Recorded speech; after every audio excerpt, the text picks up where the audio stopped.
এর আগে একটা ছোট বাচ্চা ছেলে একদিন একটা আইসক্রিম পার্লারে গেল আইসক্রিম খাওয়ার জন্য। আইসক্রিম পার্লার মানে সেখানে অনেক রকমের ভ্যারাইটি আইসক্রিম পাওয়া যায়। সেই আইসক্রিম পার্লারটাতে 3টে টেবিল ছিল এবং এক একটা টেবিলের সাথে 4টে করে চেয়ার লাগানো ছিল। 2টো টেবিল অলরেডি ফুল ভর্তি ছিল, একটা টেবিল খালি ছিল। একটা বাচ্চা এসে টেবিলটায় বসলো, বসে বলল, ওয়েটার এলো তার কাছে, হ্যাঁ বলো কী নেবে তুমি? আপনাদের এখানে কী কী আইসক্রিম পাওয়া যায়? এখানে অনেক ভ্যারাইটির আইসক্রিম পাওয়া যায়, তোমার কী চাই বলো? আমি না ম্যাগনাম আইসক্রিমটা একটু বেশি পছন্দ করি, কিন্তু ওর দাম কত হবে? ওটা তো 50 টাকায় এক পিস পাবে তুমি, 50 টাকায়। ছেলেটা একটা প্যাকেটের মধ্যে অনেক ছোটো ছোটো কয়েন নিয়ে এসেছিল, অনেক কয়েন পয়সা নিয়েছিল, 1 টাকা 1 টাকা। সে গুনতে শুরু করলো, গুনে বলছি 50 টাকা অনেক বেশি হয়ে যাবে। আচ্ছা আপনি আমাকে একটা নর্মাল চোকোবার দিন না। একটা নর্মাল চোকোবারের দাম কত হবে? ওয়েটার বলল, নর্মাল চোকোবারটার দাম হবে 35 টাকা।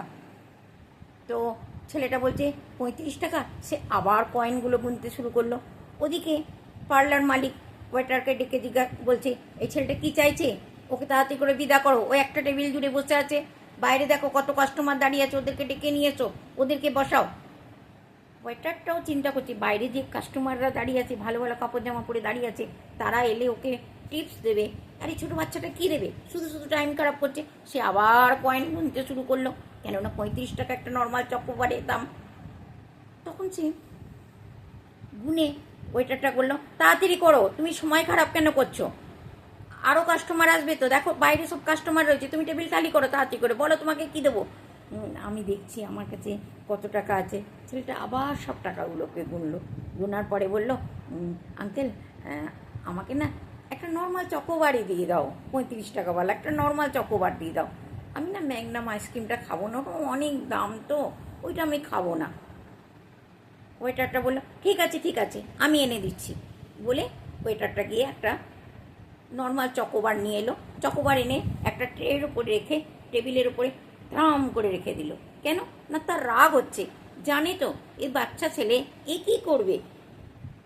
ভালো ভালো লোকেরা এসে যদি টেবিলে বসে ওকে ভালো টিপস দেবে, যাওয়ার সময় 10-15 টাকা দিয়ে যাবে, তাতে ওরও কিছু ইনকাম হবে, এই বাচ্চাটা ওকে কী দেবে, এই মনে করে ধাম করে রেখে দিয়ে সে চলে গেল। ছেলেটা বসে আরামসে চকোবারটা খেলো, খেয়ে ছেলেটা বেরিয়ে চলে গেল। যেই ছেলেটা বেরিয়ে চলে গেল, তখন পার্লার মালিক ডেকে ওয়েটারটাকে বলে, এই ছেলেটা চলে গেছে, দেখ টেবিলটা সাফ করে দে, আর বাইরে যা দাঁড়িয়ে আছে ওদেরকে ডাক, ভেতরে ডাক, বাইরে যারা দাঁড়িয়ে আছে ওদেরকে ডাক, টেবিলটা ফটাফট সাফ কর। ওয়েটারটা যখন টেবিলটা সাফ করতে গেছে, গিয়ে তার চোখ চলচল করে উঠলো। কেন না, ছেলেটা টেবিলের ওপরে যে বিলটা ছিল, বিল বইয়ের ওপরে 15টা কয়েন রেখে দিয়ে গেছে ওই ওয়েটারটার জন্যে।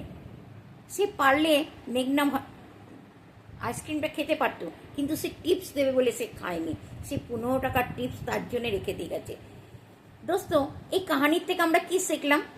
কাউকে না দেখে জাজমেন্ট করো না।